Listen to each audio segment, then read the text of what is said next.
얼마 전에 미국에서 가장 큰 교포교회 하나라고 할 수 있는 나성영락교회 목사님이 기독교계 기자들하고 만난 자리에서 그가 지금까지 10여 년이 넘도록 교포교회를 하면서 어떻게 설교를 해왔느냐 하는 데 대한 자기 소견을 간절하게 밝힌 것을 제가 읽은 일이 있습니다. 그 목사님의 말을 들으면 공감이 상당히 갑니다. 자기는 10년 동안 설교를 순전히 교인들을 위로한다고 하는 측면에서 했다. 왜 그런가 하면 교포들은 쉴 사이 없이 향수병에 시달리는 사람들이요. 또 다른 나라의 모든 이질적인 사회 관습과 혹은 언어 풍토가 주는 긴장과 중압감이 몹시 심하기 때문에 그들이 교회에 와서 위로를 받지 아니하면 버티어 나갈 수가 없기 때문이다. 이렇게 말을 하고 있었습니다. 제가 교포교회를 담임해본 경험이 있기 때문에 무슨 이야기인지 저는 잘 알고 있습니다. 정말 위로가 필요한 사람들입니다. 그래서 10여 년이 지나도록 참 위로를 한다는 그 측면에서 더 발전을 하지 못하는 어떤 면에는 어린 설교를 했다고 할 수 있습니다. 그러나 우리가 냉정하게 생각해보면 위로라고 하는 것은 교포만이 필요한 것이 아닙니다. 세상을 사는 모든 사람들이 절실하게 기다리는 가뭄 속의 담비입니다. 우리는 무서운 학대 속에서, 학대 아래서 살고 있습니다.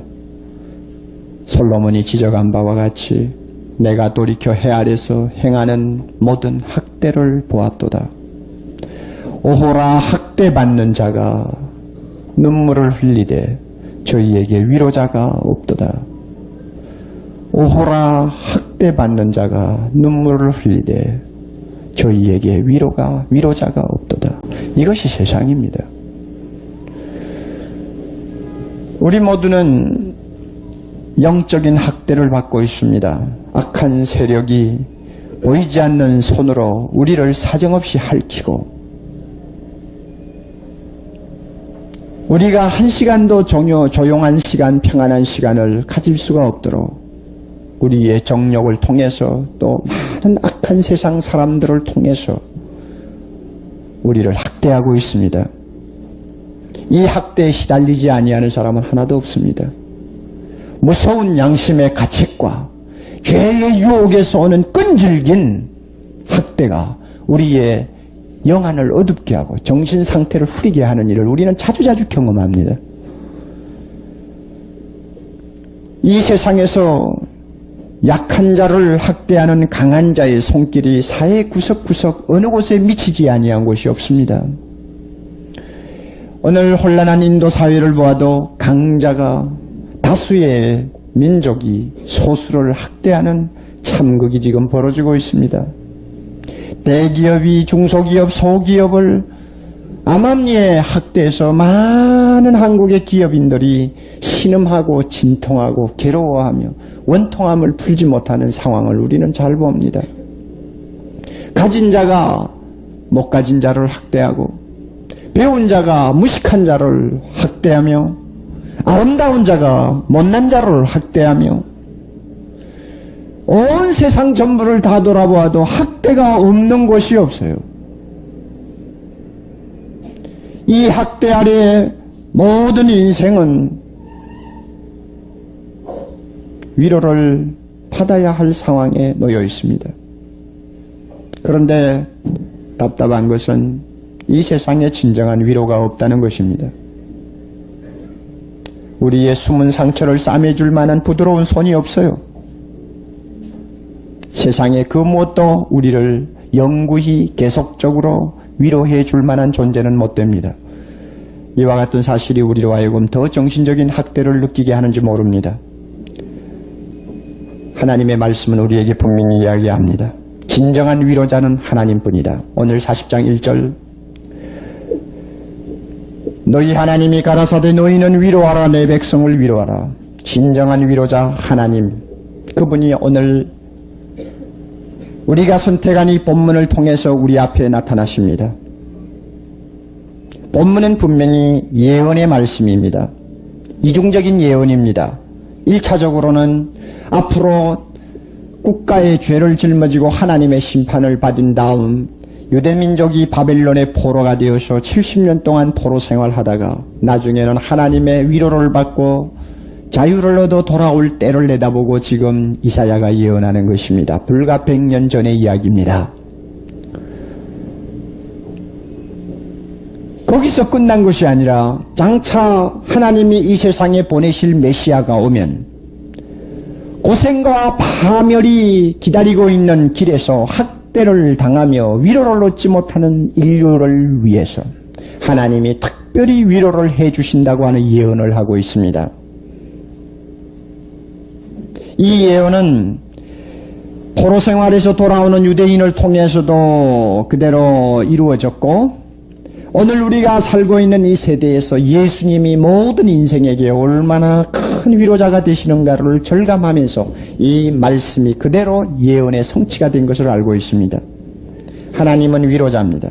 그런데 그가 위로를 하시되 어떻게 위로하시느냐 하는 것입니다. 제가 보기에는 굉장히 독특한 방법입니다. 왜냐하면 하나님의 입장에서 하시는 일로는 참 독특한 방법입니다. 잠깐 우리는 본문을 볼 수 있습니다. 5절을 봅니다. 여호와의 영광이 나타나고 하나님이 나타나신다는 말이죠. 여호와의 영광이 나타나고 모든 육체가 모든 사람이 그것을 함께 보리라. 하나님을 보게 됩니다. 또 9절 끝에 가서 너희 하나님을 보라 하라. 보라 주 여호와께서 장차 강한 자로 임하실 것이요. 주 여호와께서 장차 강한 자로 임하신다. 그러므로 하나님을 보라. 이것들을 여러분이 종합해 보면 우리는 이렇게 결론을 내릴 수가 있습니다. 하나님이 어떤 방법으로 우리를 위로하시느냐? 친히 우리를 찾아주심으로 위로하신다. 지극히 거룩하신 하나님이 인간과 상종할 수 없는 높은 곳에 계시는 하나님이 직접 천한 인간을 찾아오셔서 만나주심으로 위로해 주신다는 것입니다. 이것은 상상할 수 없는 일입니다. 정말 하나님이 우리를 그대로 찾아오신다면 그것만큼 사실은 위로가 되는 것이 없을 것입니다. 욥을 여러분이 한번 생각해 보세요. 욥은 어려운 상황 속에 빠지자 자기 아내도 남편을 배신하고 도망갔습니다. 자기를 위로하러 찾아왔던 친구들도 위로하기는커녕 가슴속에 칼질만 하고 앉아 있습니다. 이 세상에 진정한 위로가 없다는 것을 욥이 알고 그가 마지막으로 소원하고 바란 것은 어떻게 하면 하나님을 만날 수 있을까 하는 것이었습니다. 내가 어찌하면 하나님 발견할 곳을 알고 그리하면 그 보좌 앞에 나아가서 그 앞에서 호소하며 하나님 앞에 내 사정을 전부 다 아뢰일 수 있을 텐데 어떻게 하면 하나님을 만날 수 있을까?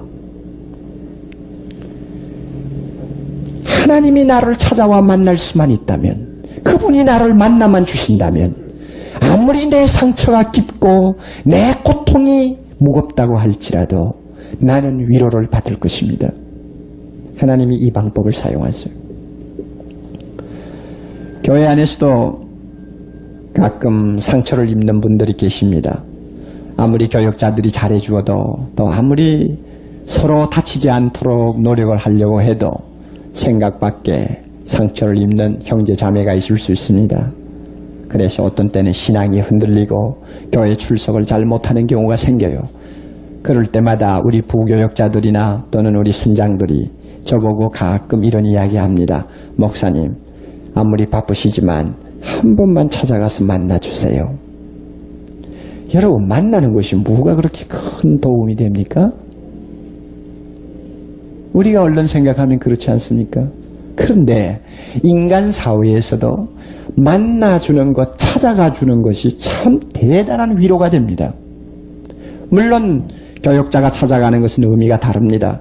하나님의 말씀을 가지고 가는 것이요, 어떤 면에는 예수님의 사자로서 가는 것이니까 결국 하나님과 그를 만나게 해주는 역할을 하기 위해 갑니다마는, 우리가 분명히 아는 것은 나를 나를 찾아와서 만나줌으로 나에게 위로가 되는 경우가 많이 있습니다. 하나님이 이 원칙을 우리의 영적인 면에 그대로 적용하신 것입니다. 그래서 우리 하나님 찾아오셨습니다. 이사야가 예언한 대로 찾아오셨습니다. 사람들이 접근하기 어려운 호화롭고 지체 높은 분으로 찾아오신 것이 아니라 누구나 부담 없이 만날 수 있는 분으로 찾아오셨습니다. 말씀이 육신이 되어 우리 가운데 거하심에 그 육신을 입고 천한 종의 모습으로 찾아오신 예수님, 예수 하나님, 우리는 그분을 잘 알고 있습니다. 우리가 그분을 찾아간 것이 아닙니다. 그분이 우리를 찾아오신 것입니다. 우리가 그분을 찾아서 위로를 받으려고 한 것이 아닙니다. 그분이 우리에게 위로가 필요한 줄 알고 찾아오셔서 위로해 주시는 것입니다. 수고하고 무거운 짐진 자들아 다 내게로 오라. 내가 너희를 쉬게 하리라. 마태복음 1장부터 요한복음 마지막 장까지 예수님의 걸음걸이와 그의 입에서 나오는 모든 말씀을 한번 우리가 검토해 보세요. 예수님은 절대로 우리에게 힘든 말씀 안 하셨습니다.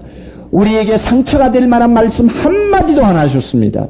자기를 거역하고 자기를 대적하는 바리새교인들이나 마귀의 자식들에 대해서는 예수님이 심판도 하시고 정죄도 하시고 책망도 하셨지만은 하나님의 위로가 필요한 줄 알고 두 손을 들고 찾아 나오는 가련하고 연약한 인생들을 향해서는 한마디도 감당하기 어려운 무거운 말씀하신 일이 없어요. 항상 위로하시고 싸매어 주시고 부드럽게 다루어 주셨습니다. 그래서 오늘 우리 본문에도 예수님이 오셔서 하시는 일 그대로 나타납니다. 하나님께서 우리를 위로하시기 위해서 찾아오시는 것으로만 끝난 것이 아니고 그 다음에 해주시는 일이 있어요. 10절에 보면 보라 주 여호와께서 장차 강한 자로 임하실 것이요 그래서 친히 그 팔로 다스릴 것이라. 한 손에는 상급이 있어서 구원받은 자에게는 상으로 구원받지 못한 자에게는 심판의 보응으로 하나님께서 다스리신다고 했는데 예수님은 세상에 오셔서 구원자로 우리를 죄에서 구속해 주신 강한 하나님이십니다. 만나는 것으로 끝나는 것이 아니라 우리를 죄에서 건져주시는 강한 자로서 우리를 위로하십니다. 여러분, 우리에게 죄 문제가 해결되지 아니하는 이상 진정한 위로는 있을 수가 없습니다. 양심의 가책에서 해방받지 못하는 이상 우리를 위로할 수 있는 길은 없습니다. 마귀의 권세에서 우리가 해방받지 않는 이상 우리가 위로받지 못합니다. 이 일을 누가 해줍니까? 우리를 찾아오신 예수님이 해줍니다. 우리를 건져줍니다. 강한 손으로. 그것으로 또 끝나지 않습니다. 11절 보세요. 그는 선한 목자입니다. 푸른 초장으로 잔잔한 물가으로 양같이 약하고 어린 우리를 인도해 주시면서 먹여주실 뿐만 아니라 우리가 걸음걸이도 잘 못하고 어떤 때는 몸이 무거워서 잘 따라가지도 못합니다. 마치 젖먹이들을 많이 이끌고 가는 어미 양처럼 힘이 없어요. 그런데도 하나님께서 우리를 다루실 때 조금 더 사납게 다루지 않습니다. 나의 약한 것을 그대로 인정하시고 그야말로 다칠까, 잘못하면 쓰러질까, 잘못하면 따라오지 못할까 염려하시면서 우리를 보호하시고 다루십니다. 그래서 저 하나님 나라까지 무사히 갈 수 있도록 오늘도 인도하시는 분으로 우리 예수님은 우리를 위로하십니다. 믿습니까? 여러분, 이 예수님을 아시나요? 이사야가 예언한 그대로 우리 주님 오셔서 강한 구원자로 선한 목자로 우리를 위로해 주십니다. 저는 교회에 나오시는 분들이 한 분도 빠짐없이 위로하시는 이 하나님의 위로를 매일 생활에서 체험할 수 있기를 바랍니다. 여러분 중에 몇 분이나 얼마만큼이나 상처 입은 여러분의 마음이 나를 찾아오신 예수 그리스도를 통해서 위로를 받으시는지 저 궁금해요. 하나의 이론으로만 듣고 끝나는 것이 아니라 실제로 하나님의 위로가 나에게 있어야 되지 않겠습니까? 머리로만 아는 추상적인 지식이 아니라 나에게 위로가 필요할 때 하나님의 부드러운 손이 나를 위로하시는 실제적인 역사가 나의 생활에 있어야 되지 않겠습니까? 이것이 없다면 괜히 나에게 아무런 상관없는 설교를 여러분이 듣고 있는 것이나 다름이 없습니다. 본문 제일 마지막으로 보세요. 40장 31절 마지막 절을 보세요. 우리 같이 한번 읽어봅니다. 오직 여호와를 앙망하는 자는 새 힘을 얻으리니 독수리의 날개치며 올라감 같을 것이요 다른 박질하여도 곤비치 아니하겠고 걸어가도 피곤치 아니하리로다. 아멘. 나를 찾아오셔서 강한 팔로 죄의 권세에서 해방시켜 주시고 선한 목자로 나를 보호하시며 인도하시는 것으로 날마다 위로하시기를 기뻐하시는 우리 하나님, 그분을 날마다 앙망하는 생활 여러분의 삶 속에 그대로 계속되고 있는지 저는 좀 묻고 싶습니다. 앙망하기만 하면, 바라보기만 하면, 그 하나님의 위로를 받기를 사모하기만 하면 하나님으로부터 날마다 이 어려운 삶을 이기고도 남는 새 힘을 얻을 수 있는데, 독수리와 같이 힘차게 모든 역경과 고난을 뛰어넘어 하늘로 치솟을 수 있는데, 여러분 이와 같은 하나님의 위로를 날마다 얼마만큼 체험합니까? 각자 물어보세요. 성령의 시간, 우리에게 하나님의 위로가 무엇인가를 분명히 깨닫고 체험하고 느끼고 그 능력이 나를 사로잡는 것을 확신시켜주는 시간 되기를 바랍니다. 이론으로만 알지 마세요. 이론이 아니에요. 저는 하나님의 이와 같은 위로가 없으면 한 시간도 살 수 없을 것 같아요. 도대체 뭘 보고 살라는 말입니까? 무엇을 기대고 살라는 말입니까? 무엇을 바라보고 살라는 것입니까? 이 냄새나는 세상, 염증이 나는 세상, 무엇이 좋다고 아름답느니 무엇이 좋다고 고상하니하고 말할 것이 있습니까?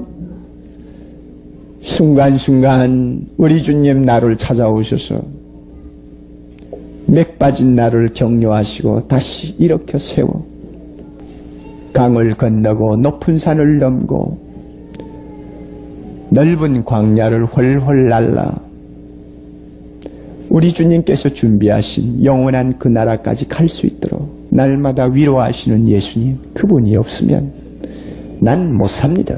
여러분도 마찬가지죠. 살 수 없어요.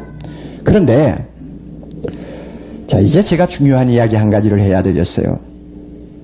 왜 많은 사람들이 이 하나님의 위로를 체험하지 못할까요? 이유가 있다고 봅니다. 이 본문이 이유를 가지고 있어요. 지금 보세요. 3절 이하에 보면 외치는 자의 소리여 가로되 너희는 광야에서 여호와의 길을 예비하라 그랬습니다. 이제 그 말씀이 나옵니다. 그 좀 이상하다 여러분이 느껴질 수 있습니다. 그런데 6절은 더 이상합니다. 말하는 자의 소리여 가로되 외치라 대답하되 내가 무엇이라고 외치리까 말씀하시기를. 그 다음에 다 같이 모든 육체는 풀이여 그 모든 아름다움은 들의 꽃 같으니 풀은 마르고 꽃은 시들면 여호와의 기운이 그 위에 불미라. 이 백성은 실로 풀이로다. 여러분 이 말씀이 지금 제가 말씀드린 주제하고 무슨 상관이 있다고 생각합니까? 위로자 되신 하나님이 우리를 찾아오셨습니다. 그리고 강한 팔로 우리를 죄악에서 건져주셨습니다. 날마다 선한 목자로 우리를 인도해서 영원한 나라까지 우리를 다리고 갑니다. 이 주제에 인생이 풀이요 꽃이라는 말씀이 무슨 상관이 있다고 생각합니까? 왜 가운데 이 말씀이 끼어 있죠? 중요한 진리를 우리는 여기서 발견해야 합니다. 위로자 되신 하나님을 만날 수 있는 사람은 누구냐? 나는 풀이요 나는 꽃이요. 그러므로 나는 의지할 것도 없고 자랑할 것도 없고 교만할 것도 없고 나는 아무것도 아닙니다 하고 분명히 자기를 시인하는 사람만이 우리를 위로하기 위해 찾아오시는 하나님을 만날 수 있는 사람이라는 뜻입니다.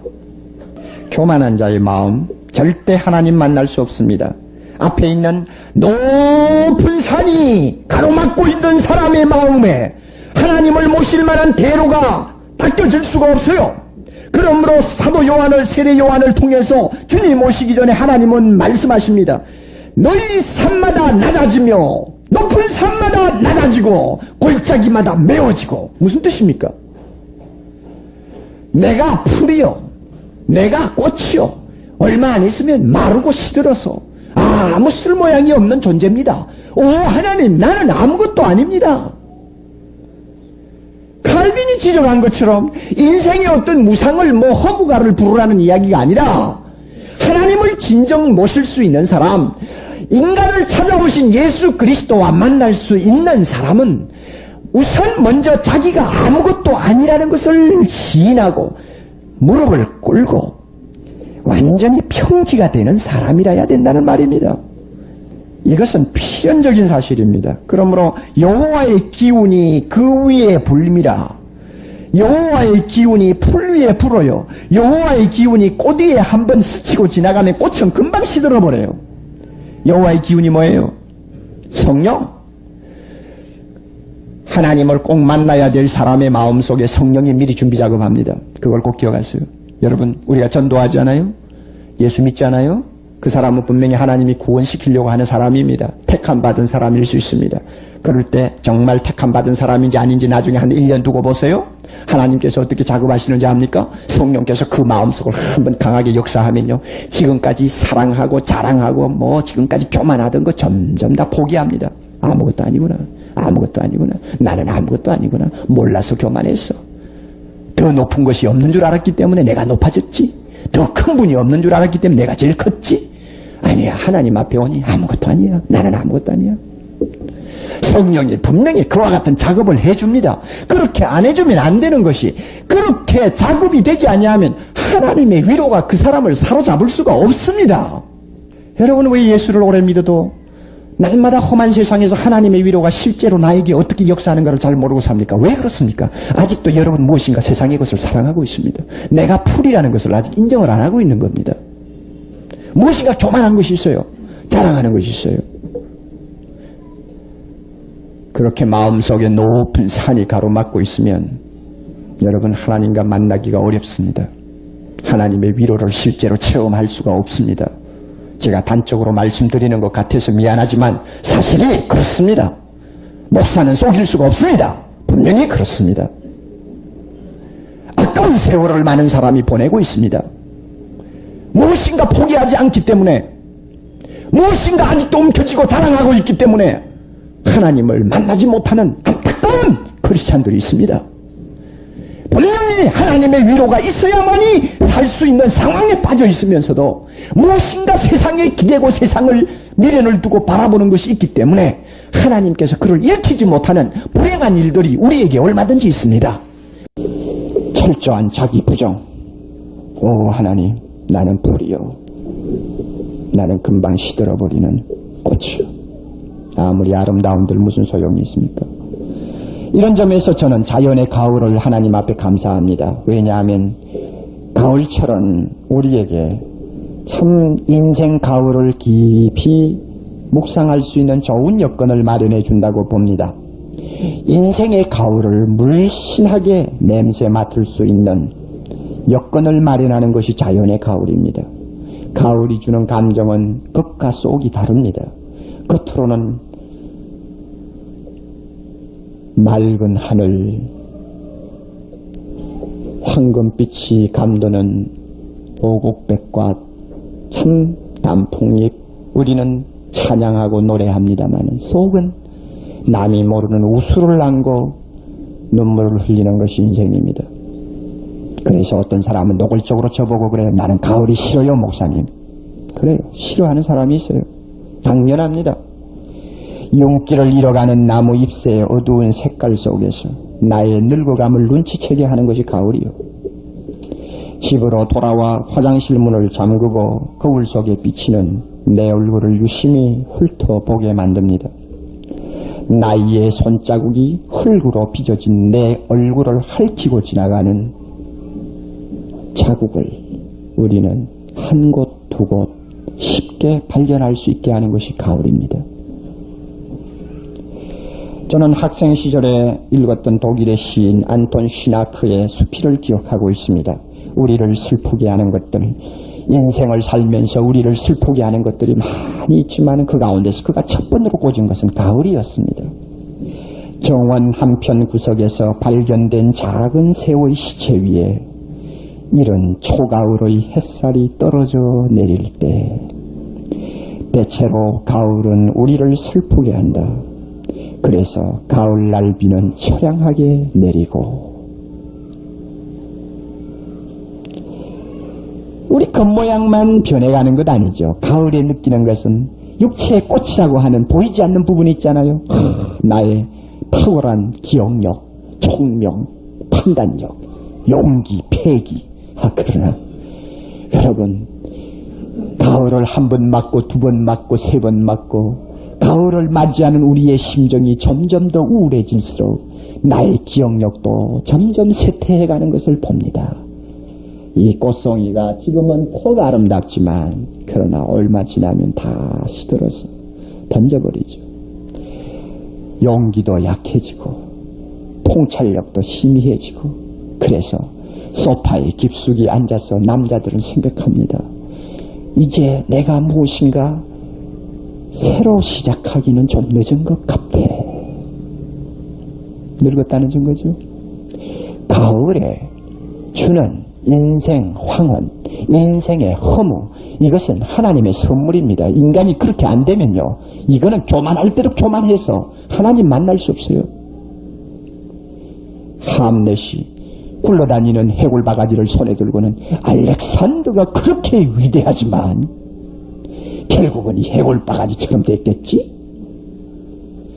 아마 알렉산더의 해골이 부스러기가 되어서 흙이 되면 어떤 사람이 그것을 아마 뭉쳐서 술통에 마개를 만들지도 몰라. 알렉산더 결국 술통 마개받게 되는 것이 뭐 있어? 비슷한 대화를 한 것처럼 인생이 도대체 무엇입니까? 결국 지나가면 던져버리고 아무것도 아니요. 가을은 우리에게 우리 인생의 진면모를 이렇게 보게 만듭니다. 부인들이 옛날에는 남편에게 좋은 아내, 그야말로 이상적인 주부가 되기 위해서 그래도 젊었을 때는 완전한 여성이라는 책 같은 것이 번역되어 나오자마자 밤이 지새도록 그냥 초롱초롱한 눈초리로 읽어내려갑니다. 어떻게 하면 완전한 여성이 될 수 있나. 그러나 이제 와서는 완전한 여성 별로 매력이 없습니다. 읽고 싶은 생각이 없습니다. 왜냐하면 부부관계라는 것도 시들해졌으니까요. 저는 이런 우수의 감정, 인생의 진면모를 보게 하는 가을을 하나님 앞에 감사합니다. 왜냐하면 우리에게 그와 같이 낮아지는 어떤 순간이 없이는 하나님을 만날 수가 없어요. 사랑하시는 형제 여러분들, 여러분이 사회적으로 아무리 지체가 높으시고 또한 많은 면에서 성공했다 할지라도 하나님과 만나는 면에서는 그 모든 자랑하는 것, 내가 무엇인가 기대고 해놓았다고 생각하는 자부심, 이것 가지고는 안 됩니다. 하나님 앞에서는 안 됩니다. 여러분 겸손히 무릎을 꿇어야 합니다. 주여, 나는 풀입니다. 꽃 말라버려요. 나는 꽃입니다. 주님, 나는 얼마 안 있으면 시들어집니다. 나는 아무것도 아닙니다. 주여, 이 세상 눈에 보이지 아니하는 수많은 학대 속에서 고통하는 나는 하나님을 앙망하는 것만이 내가 살 길입니다. 주여, 나를 만나 주옵소서. 나를 선한 목자의 손으로 인도해 주옵소서. 아내 앞에는, 자녀들 앞에는 자신이 있는 것처럼 가장하지만은 내 마음속은 떨고 있습니다. 주여, 나는 아무것도 아닙니다. 이렇게 내가 평지까지 낮아질 때에 비로소 하나님은 나를 위로하시기 위해서 그 손을 내밉니다. 믿습니까? 예. 이런 면에서 성공자보다 실패자가, 부자보다 가난한 자가, 젊은이보다 나이든 자가 하나님의 위로를 더 잘 받을 수 있습니다. 우리 교인들 가운데 저하고 4, 5년 신앙생활 한 분들 저는 요즘 와서 가끔 유심히 봅니다. 왜냐하면 좀 의미있게 봐요. 제가 여러분의 얼굴을 의미있게 살펴도 여러분 양해하시기를 바랍니다. 나도 늙어가니까 아마 같이 늙어가는 것 같아서 쳐다보는지도 몰라요. 뭐 남자고 여자고. 그런데 제가 한 가지 감사한 것은 4, 5년 전에는 퍽 아름다운 여성들이었는데 지금은 어딘지 모르게 수수해졌어요. 전에는 화장도 아주 짙게 해다녔는데 요즘에는 뭐 화장도 그렇게 신경 안 쓰는 것 같아요. 전에는 얼굴이 아주 윤기가 흘렀는데 이제는 뭔가 좀 약간 윤기가 빠지는 것 같은 느낌이 나요. 아, 늙어가는구나. 그런데 4, 5년 전보다도 신앙생활을 훨씬 더 알차게 하고 있는 거 발견합니다. 이유가 뭡니까? 나는 풀이요, 나는 꽃이요. 자기가 느끼는 겁니다. 그럴 때 어때요? 주님께서 나에게 더 가까이 오시죠. 나의 자랑하던 모든 젊음, 아름다움 다 이제는 별것 아니다 하고 느끼고 내 마음이 평지가 되자 그 평지에 하나님이 걸어오시는 대로가 생기지 않습니까? 그래서 나는 주님과 깊이 만나게 됩니다. 드디어 여호와를 앙망하는 하나님의 자녀가 됩니다. 감사해요. 인생의 가을도 감사합니다. 그래서 다윗도 말년에 가서는 그랬습니다. 오 하나님, 나의 연약함을 나로 하여금 알게 하옵소서. 나의 인생이 주의 앞에는 없는 것 같사오니 내가 든든히 섰다고 하는 그 순간도 아무것도 아닙니다. 내 인생이란 그림자같이 다니는 것, 헛된 일에 날마다 분주해서 돌아다니는 것, 재물을 쌓고 쌓는 것이 가능할지는 모르지만은 그 쌓아놓은 재물을 누가 가지고 갈지 누가 사용할지도 모르고 쌓기만 하는 인생. 오 하나님이여, 이제 내가 무엇을 바라리요? 오직 나는 여호와 하나님만 바라리이다. 시편 39편. 오직 나는 여호와 하나님만 바라리이다. 사랑하시는 성도 여러분, 칼 힐치라고 하는 스위스의 사상가는 말하기를 항상 위대한 사상에 살며 하자는 것을 우습게 여기도록 노력하라. 이것이 인생에 있어서 그 많은 괴로움과 슬픔을 가장 손쉽게 극복해 주는 것이다. 위대한 사상가의 말이니까 좀 들어봅니다마는 좀 초라해요. 왜냐하면은 사람이 위대한 사상에 높이 마음을 두고 살라고 합니다. 하자는 것은 아무것도 아닌 것처럼 취급하고 살면 이 세상 어떤 어려움 속에서도 이기고 극복한다고 하는데 도대체 고상한 사상이 뭐요? 철학자들이 사상가들이 말하는 고상한 사상이 뭐요? 그것이 어디 있길래 어떻게 내가 거기에다 마음을 두고 산다는 말이요? 대답 못해요. 궁극적인 대답이 없어요. 오직 성경만이 가르쳐줍니다. 여호와를 앙망하라. 분명히 하나님을 앙망하라 부릅니다. 하나님 안에 있는 영원한 축복과 영원한 가치와 의미에 마음을 두라고 합니다. 이것이 우리가 새 힘을 얻는 길이요, 이것이 지쳐 빠질 때마다 우리가 모든 어려움을 극복하는 하나의 비결입니다. 어떤 사람이 그렇게 할 수 있습니까? 나는 풀이요, 나는 꽃이요. 얼마 지나지 아니하면 시들고 마릅니다. 주님, 나를 도와주옵소서. 나의 소망은 오직 주께 있나이다. 정말 이렇게 겸손하게 고백하는 자만이 하나님의 위로를 받을 수 있습니다. 가을입니다. 여러분, 우리 모두가 겸손해집시다. 가을입니다. 우리가 자랑하던 것 포기합시다. 가을입니다. 여러분, 나의 육체의 젊음과 아름다움, 하나님 앞에 아무 의미가 없다는 것을 다시 한번 인정합시다. 가을입니다. 여러분, 내 마음의 교만을 우리는 평지가 되도록 낮춥시다. 그리고 위로자 예수님과 깊이 만날 수 있는 아름다운 마음의 공간, 그분을 모실 수 있는 마음의 보좌를 우리는 깨끗이 청소하고 준비합시다. 그분이 내 마음에 들어와 계시면, 그분이 내 삶의 보좌에 앉기만 하신다면, 오 하나님 감사합니다. 어떤 상황 속에서도 날마다 새로운 힘, 새로운 위로 우리는 누리고 살 수 있습니다. 북풍아 불고 남풍아 불어와도 우리는 백합화의 향기와 같이 온 주변의 사람들에게 삶의 아름다운 향기를 풍기면서 살 수 있을 것입니다. 하나님 나라까지 반드시 승리할 수 있을 것입니다. 여러분에게 이와 같은 축복이 임하기를 바랍니다. 다 같이 기도하십시다.